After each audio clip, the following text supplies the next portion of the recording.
हमारा वक्त जरूर बदलेगा, इसको बदलना ही होगा। मैं बदलूंगा इसे। हमारे बेटे को नुकसान पहुंचाने वालों को मैं उस हाल तक पहुंचा दूंगा कि वो मेरे बेटे का नाम लेते हुए भी डरेंगे। हंदान, बस तुम मेरा साथ दो।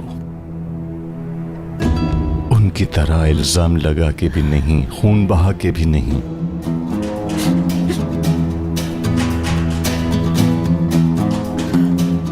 हिसाब चुकता करूंगा। उनकी सबसे कीमती चीज को हदफ बनाकर, सबसे कीमती चीज को, समझी? हंदान, मुझ पर भरोसा रखो। जहान, ये क्या कह रहे हो? तुम्हें लगता है कि ऐसी कोई कीमती चीज होगी? कैसे होगा ये सब, और आजाद को कैसे बचाओगे? अजीजा असलाम बे की पोती एलिफ को शादुल खानदान की बहू बनाऊंगा।